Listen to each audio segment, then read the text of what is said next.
फैसले ले गए ने ते सब तो वड्डी गल है कि तुहाडे महकमे तो काफ़ी अहम फैसले जिहड़े कि इस कैबिनेट मीटिंग च ग्रीन हरी झंडी जिहड़ी दित्ती गई।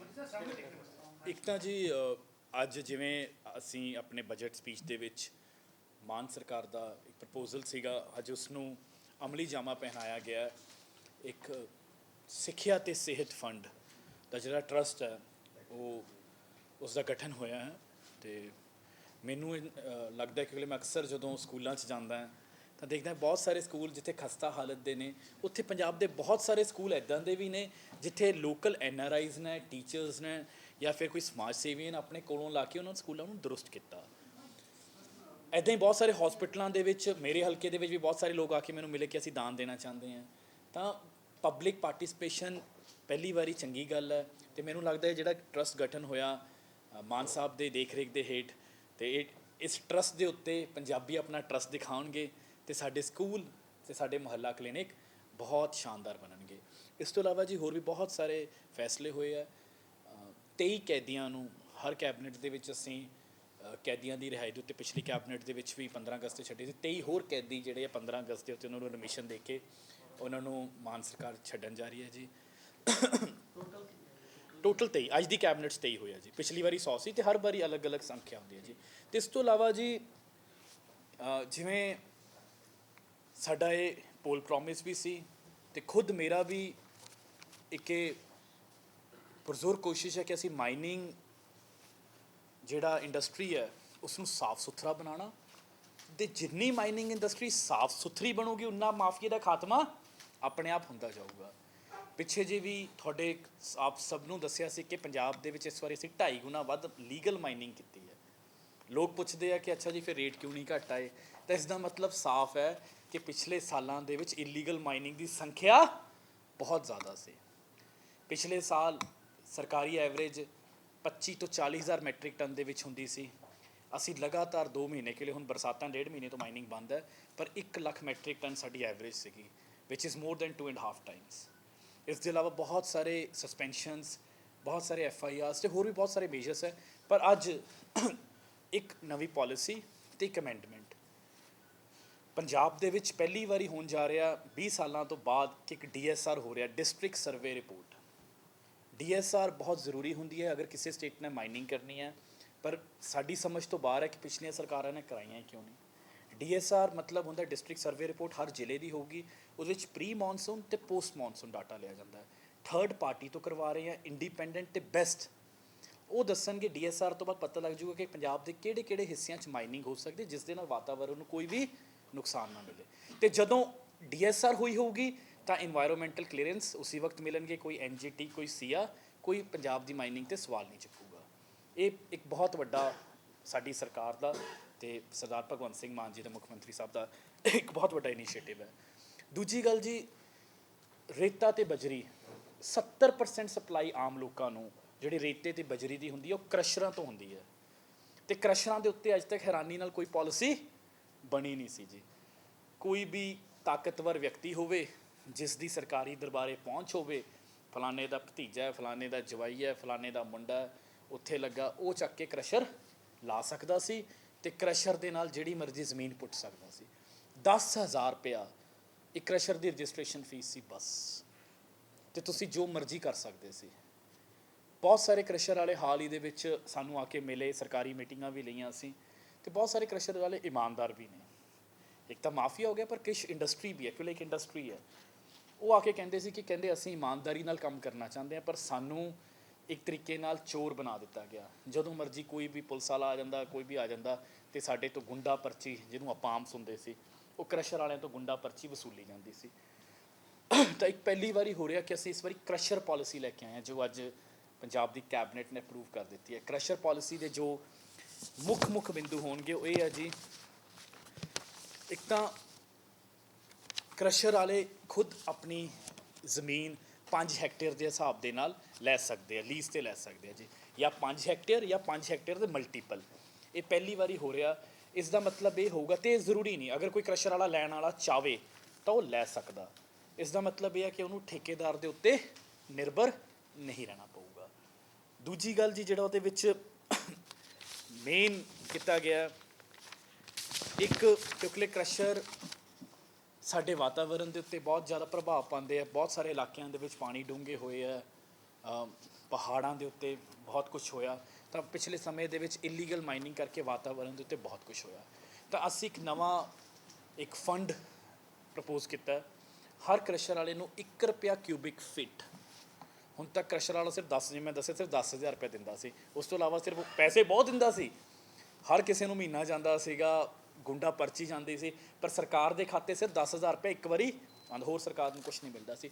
ਤਾਂ 1 ਰੁਪਿਆ ਕਿਊਬਿਕ ਫਿਟ ਇਨਵਾਇਰਮੈਂਟ ਫੰਡ ਅਸੀਂ ਇੰਪੋਜ਼ ਕੀਤਾ, ਜਿਸ ਦੇ ਨਾਲ ਸਿਰਫ ਕ੍ਰਸ਼ਰਸ ਤੋਂ ਸਾਨੂੰ, ਪੰਜਾਬ ਦੀ ਸਰਕਾਰ ਨੂੰ, ਪੰਜਾਬ ਦੀ ਆਵਾਮ ਨੂੰ, ਪੰਜਾਬ ਦੇ ਜਨਤਾ ਨੂੰ 225 ਕਰੋੜ ਰੁਪਏ ਆਊਗਾ 1 ਰੁਪਏ ਕਿਊਬਿਕ ਫਿਟ। ਅਤੇ ਇਸ ਪੈਸੇ ਦੀ ਜਿਹੜੀ ਵਰਤੋਂ ਹੈ ਉਹ ਜਿੱਥੇ ਬਾਕੀ ਵਿਕਾਸ ਦੇ ਕੰਮਾਂ ਲਈ, ਲੋਕ ਭਲਾਈ ਦੇ ਕੰਮਾਂ ਲਈ ਹੋ ਗਏ, ਉੱਥੇ ਉਹਦੇ 'ਚ ਕੁਛ ਪੈਸਾ ਵਾਤਾਵਰਣ ਦੀ ਸਟੱਡੀ ਕਰਨ ਦੇ ਲਈ, ਪਾਣੀ ਕਿਉਂ ਡੂੰਘੇ ਹੋਏ, ਇਹਨਾਂ ਚੀਜ਼ਾਂ ਦੇ ਉੱਤੇ ਖਰਚ ਹੋਊਗਾ। ਅਤੇ ਇੱਕ ਹੋਰ ਜਿਹੜਾ ਪ੍ਰਪੋਜ਼ਲ ਕਰ ਦਿੱਤਾ ਗਿਆ ਉਹ ਹੈ, ਜਿਹੜੀ ਜ਼ਮੀਨ ਹੈ ਉਹ 3 ਸਾਲ ਲਈ ਹੋਊਗੀ, 1 ਸਾਲ ਲਈ ਹੋਰ ਰੀਨਿਊ ਹੋ ਸਕਦੀ ਹੈ, ਪਰ ਜਦੋਂ ਉੱਥੇ ਮਾਈਨਿੰਗ ਹੋਊਗੀ ਤਾਂ ਉਸ ਕ੍ਰਸ਼ਰ ਵਾਲੇ ਦੀ ਰਿਸਪੌਂਸਿਬਿਲਿਟੀ ਹੋਊਗੀ ਉਸ ਨੂੰ ਸਾਰੇ ਨੂੰ ਪਲਾਂਟੇਸ਼ਨ ਕਰਨਾ, ਤਾਂ ਕਿ ਆਪਣਾ ਵਾਤਾਵਰਣ ਠੀਕ ਹੋਵੇ। ਅਗਰ ਉੱਥੇ ਨਹੀਂ ਤਾਂ 19 ਬਰਾਬਰ ਜ਼ਮੀਨ ਕਿਤੇ ਹੋਰ ਹੋ, ਪਲਾਂਟੇਸ਼ਨ ਇਜ਼ ਮਸਟ।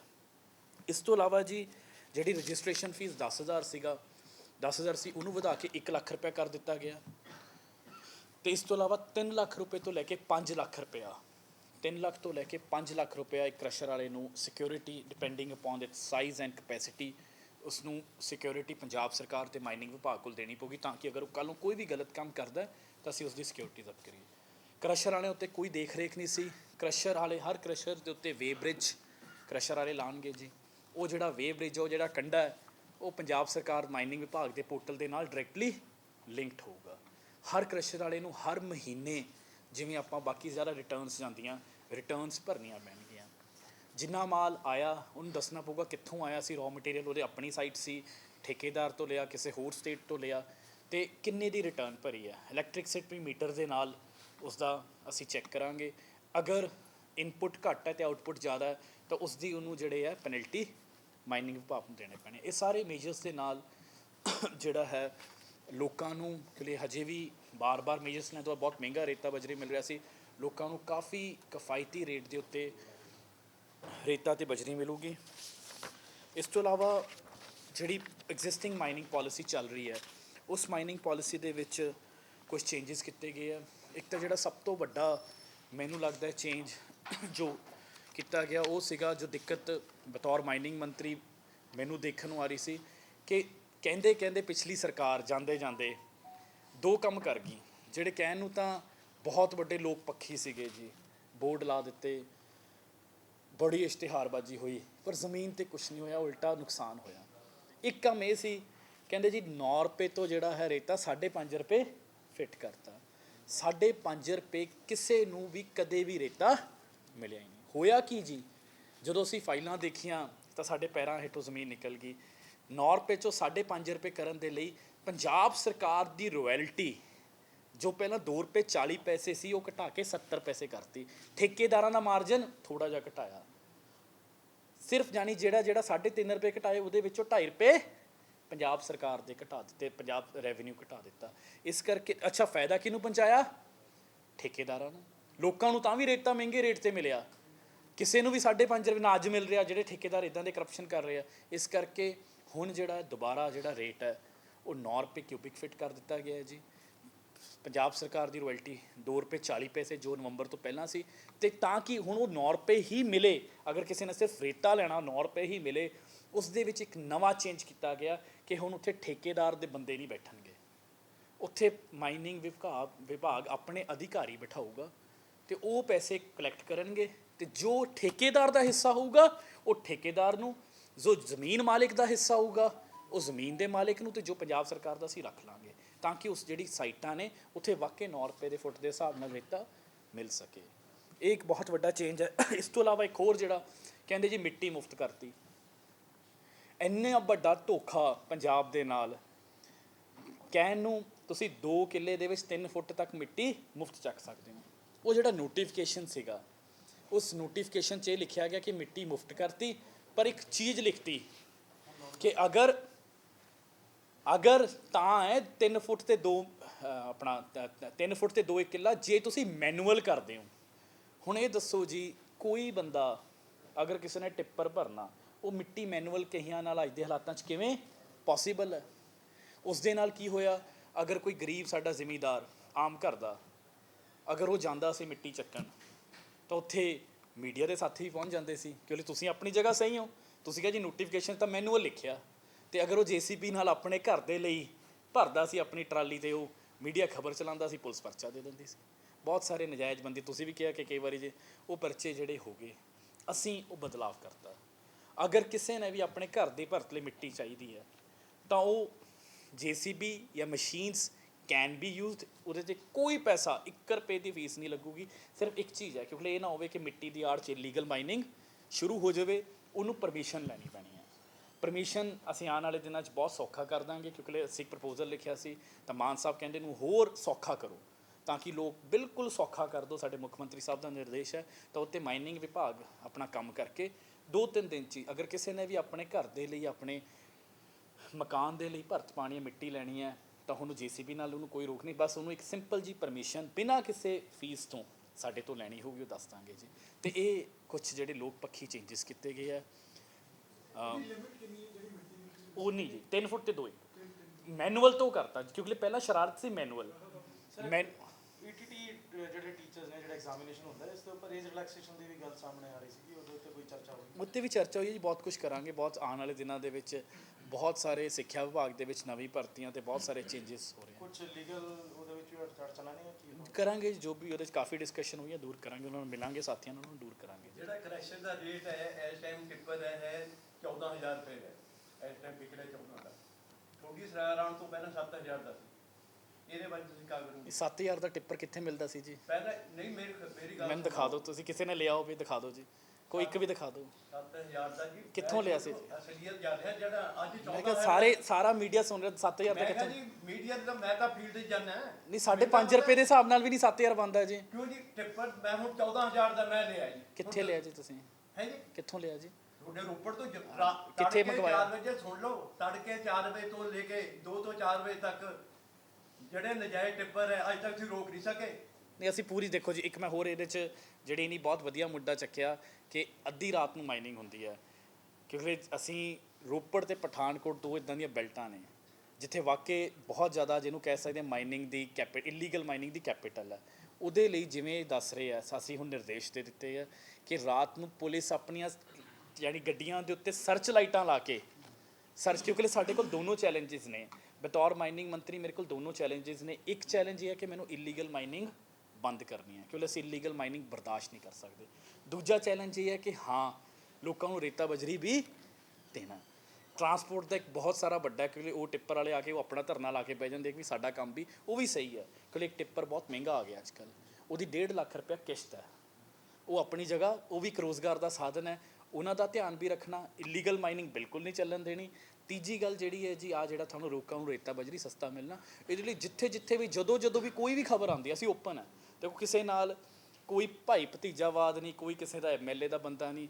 ਜਦੋਂ ਵੀ ਕਦੀ, ਤੇ ਤੁਹਾਨੂੰ ਹੁਣ ਵੀ ਸਾਡੇ ਤੁਸੀਂ ਸਾਥ ਦਿਓ, ਜਿੱਥੇ ਕਿਤੇ ਵੀ ਇਲੀਗਲ ਮਾਈਨਿੰਗ ਦੀ ਖਬਰ ਮੀਡੀਆ ਨੂੰ ਪਤਾ ਲੱਗਦੀ ਹੈ, ਅਸੀਂ ਉਹਦੇ 'ਤੇ ਫੌਰਨ ਐਕਸ਼ਨ ਲਵਾਂਗੇ। ਤੇ ਲਿਆ ਤੁਸੀਂ ਰੇਟ ਦਾ ਸਜਾਤਾ ਵੀ ਰੇਟ ਤਾਂ ਜਿਹੜੇ ਤੁਸੀਂ ਦੁਬਾਰੇ ਉੱਥੇ ਤੱਕ ਲੈ ਕੇ ਆਓ, ਜਿਵੇਂ ਸਰਕਾਰ ਵਾਲਾ ਘਟਾਤਾ ਸੀਗਾ ਉਹਨਾਂ ਨੇ। ਹਾਂਜੀ, ਤੁਸੀਂ ਕੀ ਕਹਿ ਰਹੇ ਵੀ ਲੋਕਾਂ ਨੂੰ ਰੇਟ ਮਿਲੂਗਾ ਕੀ? ਮੈਂ ਤੁਹਾਨੂੰ ਇਹ ਦੱਸ ਰਿਹਾ ਜੀ, ਦੇਖੋ ਜੇ ਤਾਂ ਤੁਸੀਂ ਰੇਤਾ ਲੈਣਾ, ਮੈਂ ਦੱਸ ਪਿੱਠ ਹੈਡ ਤੋਂ ਲੈਣਾ ਤਾਂ 9 ਰੁਪਏ ਫਿੱਟ ਤੇ ਮਿਲੂਗਾ ਤੁਹਾਨੂੰ। ਉਸ ਤੋਂ ਬਾਅਦ ਉਹਦੀ ਟਰਾਂਸਪੋਰਟੇਸ਼ਨ ਕਾਸਟ ਹੈ, ਉਹ ਜਿੱਥੇ ਉਹ ਜਿਵੇਂ ਨਹੀਂ ਕਿਹਾ, ਉਹ ਡਿਪੈਂਡ ਕਰਦਾ ਕਿ ਤੁਸੀਂ ਕਿਹੜੀ ਖੱਡ ਤੋਂ ਲੈਣਾ ਤੇ ਕਿੱਥੇ ਪਹੁੰਚ ਕਰਨੀ ਹੈ, ਤਾਂ ਸਿੰਪਲ ਉਹ ਟਰਾਂਸਪੋਰਟੇਸ਼ਨ ਕਾਸਟ ਐਡ ਹੋ ਜਾਊਗੀ।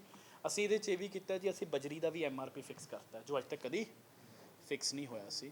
ਕ੍ਰਸ਼ਰ ਵਾਲਿਆਂ ਨੂੰ ਕਹਿਤਾ ਕਿ ਤੁਸੀਂ ਕਿਸੇ ਵੀ ਹਾਲਤ ਦੇ ਵਿੱਚ 20 ਰੁਪਏ ਤੋਂ ਉੱਤੇ ਬਜਰੀ ਪ੍ਰੋਸੈਸਡ ਮਟੀਰੀਅਲ, ਜਿਹੜਾ ਪ੍ਰੋਸੈਸਡ ਮਟੀਰੀਅਲ ਯੂਜ਼ ਕਰ ਰਹੇ, 2-3 ਤਰ੍ਹਾਂ ਦਾ ਪ੍ਰੋਸੈਸਡ ਮਟੀਰੀਅਲ ਹੁੰਦਾ, 17.5 ਰੁਪਏ ਤੇ 20 ਰੁਪਏ, ਇਸ ਤੋਂ ਬਾਅਦ ਤੁਸੀਂ ਰੇਟ ਨਹੀਂ ਵੇਚ ਸਕਦੇ। ਉਹ ਪ੍ਰੋਸੈਸ, ਉਹਦੇ 'ਚ ਉਹਨਾਂ ਦੀ ਸਾਰੀ ਕਾਸਟ ਲਾ ਕੇ, ਤਾਂ ਹੁਣ ਕ੍ਰਸ਼ਰ ਵਾਲਿਆਂ 'ਚ ਵੀ ਕੰਪੀਟੀਸ਼ਨ ਹੋਊਗਾ, ਕੋਈ 20 ਵੇਚੂਗਾ, ਕੋਈ 19, ਕੋਈ 18, ਕੋਈ 16, ਜਿਵੇਂ ਉਹਦੀ ਇਹਦੇ ਨਾਲ, ਤਾਂ ਕਿ ਕੰਪੀਟੀਸ਼ਨ ਆਵੇ, ਹੈਲਦੀ ਕੰਪੀਟੀਸ਼ਨ ਆਵੇ ਤੇ ਲੋਕਾਂ ਨੂੰ ਰੇਟ ਸਸਤਾ ਮਿਲੇ। ਕਿਉਂਕਿ ਇੱਥੇ ਪਿੱਠ ਹੈਡ ਤੋਂ ਤਾਂ ਸਿਰਫ ਰੇਤਾ ਨਿਕਲਦਾ, ਪਰ ਰੇਤਾ ਨਹੀਂ ਯੂਜ਼ ਹੁੰਦਾ, ਬਜਰੀ ਚਾਹੀਦੀ ਹੁੰਦੀ ਹੈ। ਬਜਰੀ ਵੀ ਕਈ ਕਿਸਮਾਂ ਦੀ ਹੈ, ਰੇਤਾ ਕਈ ਕਿਸਮਾਂ ਦਾ, ਉਹ ਸਾਰਾ ਸਮਾਨ, ਉਹਦੇ ਲਈ ਕੋਈ ਪਾਲਿਸੀ ਨਹੀਂ ਸੀਗੀ। ਪੈਨਸਲ ਇੱਕ ਬੜਾ ਵੈਲਿਡ ਪੁਆਇੰਟ ਹੈਗਾ, ਕਿਉਂਕਿ ਜੋ ਸਜ਼ਾਵਾਂ ਹੈਗੀਆਂ ਨੇ ਇਸ ਵਿੱਚ ਉਹ ਬਹੁਤ ਘੱਟ ਹੈਗੀਆਂ, ਨੋਟਿਸ ਬਹੁਤ ਕੱਢਣੇ ਪੈਂਦੇ ਡਿਪਾਰਟਮੈਂਟ ਨੂੰ। ਨੋਟਿਸ ਕੱਢਦਾ ਕਾਫੀ ਨੋਟਿਸ ਤੋਂ ਬਾਅਦ ਵੀ ਕੋਈ ਬਹੁਤ ਜ਼ਿਆਦਾ ਸਖਤ ਸਜ਼ਾਵਾਂ ਨਹੀਂ, ਕਿ ਇਹਦੇ 'ਚ ਵੀ ਅਸੀਂ ਉਹਦੇ ਤੇ ਵੀ ਚੇਂਜਸ ਕਰ ਰਹੇ ਹਾਂ ਜੀ ਆਉਣ ਵਾਲੇ ਦਿਨਾਂ ਦੇ ਵਿੱਚ ਉਹ ਵੀ, ਤੇ ਅਲੋਂਗ ਵਿਦ ਸਜ਼ਾ ਹੈਵੀ ਪੈਨਲਟੀ ਦੀ ਵੀ, ਕਿ ਸਜ਼ਾ ਵੀ ਹੋਵੇ, ਕਿਉਂਕਿ ਸਜ਼ਾ ਦੇ ਨਾਲ ਕਿ ਪਰਚਾ ਹੋ ਜਾਂਦਾ ਜੀ, ਪਰਚੇ ਤੋਂ ਬਾਅਦ ਪਰਚੇ ਦੇ ਵਿੱਚ ਤਾਂ ਡਰਾਈਵਰ ਰਗੜਿਆ ਜਾਂਦਾ ਜੀ, ਪਰ ਜਿਹੜਾ ਮਾਫੀਆ ਉਹ ਬੈਠਾ ਰਹਿੰਦਾ।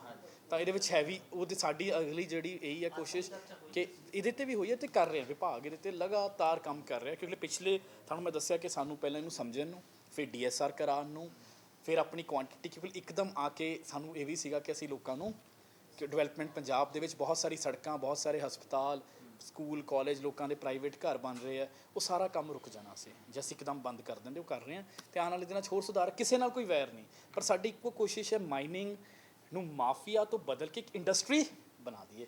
ਹੁਣ ਕੀ ਹੈ ਕਿ ਕ੍ਰਸ਼ਰ ਵਾਲਿਆਂ ਨੂੰ ਕ੍ਰਸ਼ਰ ਇੱਕ ਮਾਣ ਵਾਲੀ ਗੱਲ ਹੋਵੇ ਕਿ ਜੀ ਮੇਰਾ ਕ੍ਰਸ਼ਰ ਹੈ, ਤੇ ਉਹ ਆਪਣਾ ਇਮਾਨਦਾਰੀ ਨਾਲ ਕੰਮ ਕਰ ਸਕੇ, like a factory, like a unit. ਹੁਣ ਤੱਕ ਕੀ ਸੀ, ਅਗਰ ਤੁਸੀਂ ਕਿਸੇ ਨੂੰ ਕਹੋ ਮਾਈਨਿੰਗ ਨੂੰ ਕੋਈ ਵੀ ਦੇਖਦਾ ਮਾਫੀਆ ਦੇਖਦਾ, ਤਾਂ ਇਹ ਸਾਡੀ ਕੋਸ਼ਿਸ਼ ਹੈ। ਤੇ ਸਾਨੂੰ ਇਹ ਵੀ ਹੈ, ਜਿਵੇਂ ਮੈਂ ਕਿਹਾ ਪਿਛਲੀ ਸਰਕਾਰਾਂ ਦਾ ਰੈਵਨਿਊ ਵੀ ਦੱਸਿਆ ਸੀ, ਇਹਦੇ ਨਾਲ ਸਾਨੂੰ ਇਹ ਵੀ ਯਕੀਨ ਹੈ ਕਿ heavy increase in the revenue of the government. ਜੇ ਸਰਕਾਰ ਦੇ ਕੋਲ ਪੈਸਾ ਆਊਗਾ ਤਾਂ ਸਰਕਾਰ ਜਨਤਾ ਤੇ ਲਾਊਗੀ, ਮੁਫਤ ਬਿਜਲੀ ਦਿੱਤੀ ਹੈ, ਹੋਰ ਬਹੁਤ ਸਾਰੇ ਮੁਹੱਲਾ ਕਲੀਨਿਕਸ ਖੋਲ੍ਹ ਰਹੇ, ਬਹੁਤ ਸਾਰੇ ਇੱਦਾਂ ਨਿਸ਼ਾਨ ਮੈਂ ਸਰ ਇੱਕ ਸਵਾਲ ਹੈ, ਜਿਹੜਾ ਮਾਈਨਿੰਗ ਮਾਫੀਆ ਜਿਹੜਾ ਸ਼ਬਦ ਵਰਤਿਆ ਉਹ ਅਕਸਰ ਮਾਨਸੂਨ ਦੀ ਆੜ ਲੈਂਦਾ ਹੈ। ਮਾਨਸੂਨ ਦੌਰਾਨ ਬਹੁਤ ਜ਼ਿਆਦਾ ਮਾਈਨਿੰਗ ਹੁੰਦੀ ਹੈ, ਤੇ ਜਦੋਂ ਮੀਂਹ ਆਉਂਦਾ, ਪਾਣੀ ਆਉਂਦਾ, ਉਹ ਜਿਹੜੀ ਉਹ ਖੱਡ ਉਹ ਕਿਤੇ ਨਾ ਕਿਤੇ ਲੁਕਦੀ ਜਾਂ ਭਰਦੀ ਨਜ਼ਰ ਆਉਂਦੀ ਹੈ। ਸੋ ਉਹ ਚੀਜ਼ ਨੂੰ ਕਿਵੇਂ ਸਰ ਦੇਖੋ, ਮਾਈਨਿੰਗ ਦੇ ਮੈਂ ਦੱਸ ਦਿੰਦਾ, ਮੌਨਸੂਨ ਦੇ ਵਿੱਚ ਜਿਹੜੀ ਵੀ ਕੋਈ ਰਿਵਰ ਬੈਡ ਮਾਈਨਿੰਗ ਉਹ ਨਹੀਂ ਅਲਾਓ, ਬੜੀ ਸਾਡੇ ਵੱਲੋਂ ਕੁਝ ਵੀ ਨਹੀਂ ਹੋ ਰਿਹਾ, ਕਿਤੇ ਵੀ ਪਤਾ ਲੱਗਦਾ ਜੀ। ਮੈਂ ਤੁਹਾਨੂੰ ਫਿਰ ਕਿਹਾ 306 ਪਰਚੇ ਅਸੀਂ ਦਰਜ ਕਰ ਚੁੱਕੇ ਹਾਂ, ਪਿਛਲੇ 3 ਦਿਨਾਂ ਵਿੱਚ ਵੀ ਹੋਰ ਹੋਏ ਆ। ਉਸ ਤੋਂ ਬਾਅਦ ਕਿਤੇ ਵੀ ਪਤਾ ਲੱਗਦਾ, ਕਿਉਂਕਿ ਇਹ ਸਾਰੀ ਚੀਜ਼ਾਂ ਟੈਕਨੋਲੋਜੀ ਨਾਲ, ਹੁਣ ਇਹ ਨਹੀਂ ਬਾਊ ਜੀ ਨੇ ਕਹਿਤਾ ਜੀ ਰਾਤ ਨੂੰ ਨਿਕਲ ਜਾਂਦੇ ਆ, ਮੇਰਾ ਤਾਂ ਕਦੀ ਆਪ ਵੀ ਦਿਲ ਕਰਦਾ ਜਾਵਾਂ, ਬਟ ਮੈਨੂੰ ਇਹ ਹੈ ਕਿ ਸਿਰਫ ਆਪਣੇ ਕੰਮ ਨੂੰ ਹੋਰ ਸਾਫ਼ ਸੁਥਰਾ ਟੈਕਨੋਲੋਜੀ ਦੇ ਨਾਲ ਕਰੀਏ। ਇੱਕ ਦਿਨ ਜਾ ਕੇ ਖੜ ਜਾਾਂਗੇ, ਤੀਜੇ ਦਿਨ ਉਹ ਫਿਰ ਆ ਜਾਣਗੇ।